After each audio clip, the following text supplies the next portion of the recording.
Assalamualaikum warahmatullahi wabarakatuh. Perkenalkan, nama saya Devara Putra Ramaji dari kelas 6A, NIM 21020016. Kali ini saya akan mempresentasikan materi mengenai kewirausahaan kepemimpinan.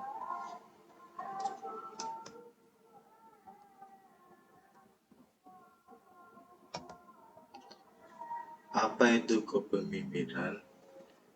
Menurut para ahli, Griffin dan Ebert, kepemimpinan leadership adalah proses memotivasi orang lain untuk mau bekerja dalam rangka mencapai tujuan yang telah ditetapkan.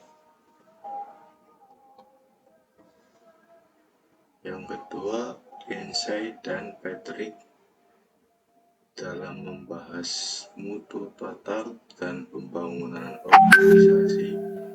Kepemimpinan adalah suatu upaya yang merealisasikan tujuan perusahaan dengan memadukan kebutuhan para individu untuk terus tumbuh berkembang dengan tujuan organisasi.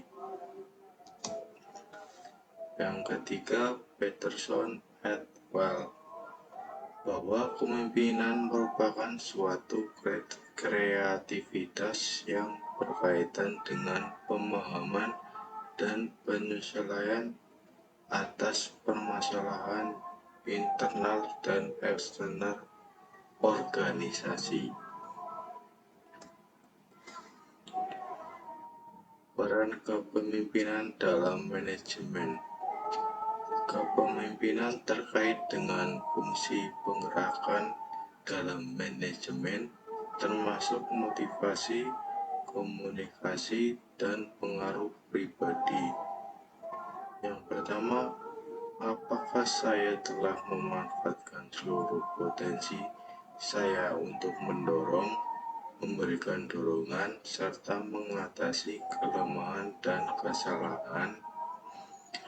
Yang kedua, apakah perbuatan saya telah membuat bawahan yang saya mau mengikuti? Yang ketiga, apakah saya secara konsisten dapat menjadi teladan dalam karakter dan juga sopan santun?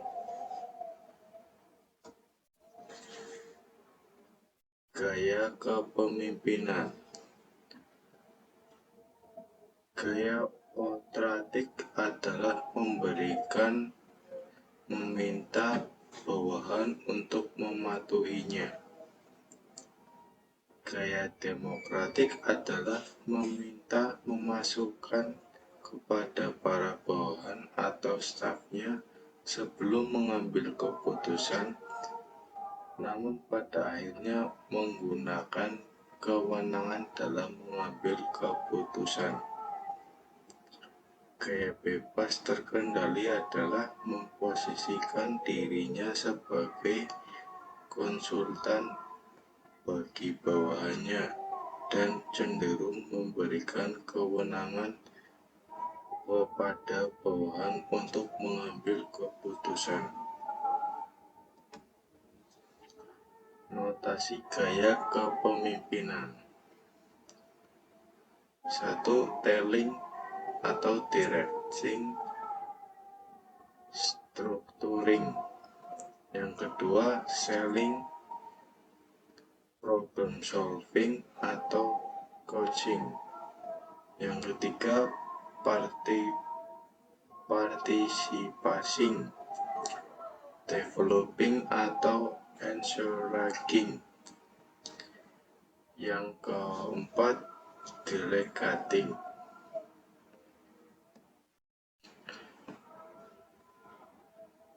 Telling, directing atau structuring.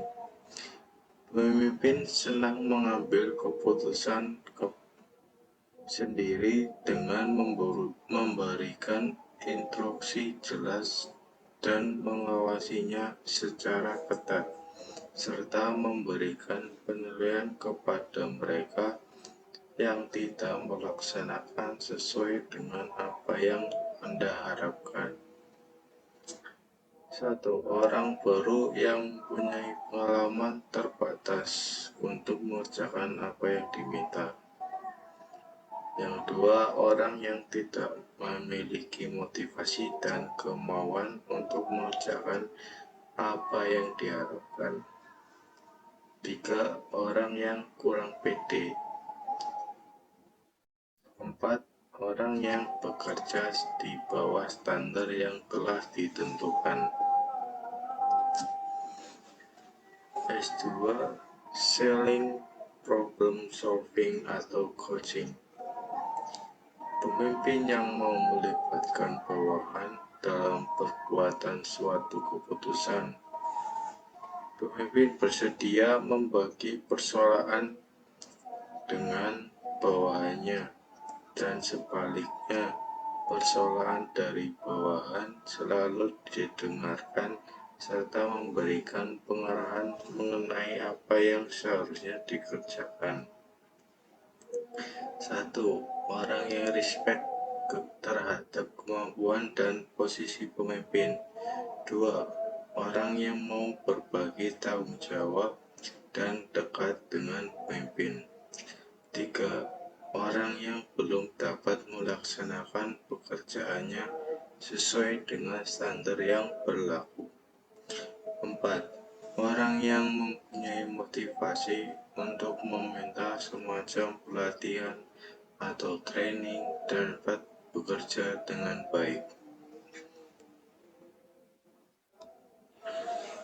S3, participating, developing, atau working. Gaya kepemimpinan ini adalah adanya kesediaan dari pemimpin untuk memberikan kesempatan bawahan agar dapat berkembang dan bertanggung jawab serta memberikan dukungan sepenuhnya mengenai apa yang mereka perlukan. Satu, orang yang dapat bekerja di atas rata-rata kemampuan sebagian besar pekerja. Dua, orang yang mempunyai motivasi yang kuat sekalipun pengalaman dan kemampuannya masih harus ditingkatkan.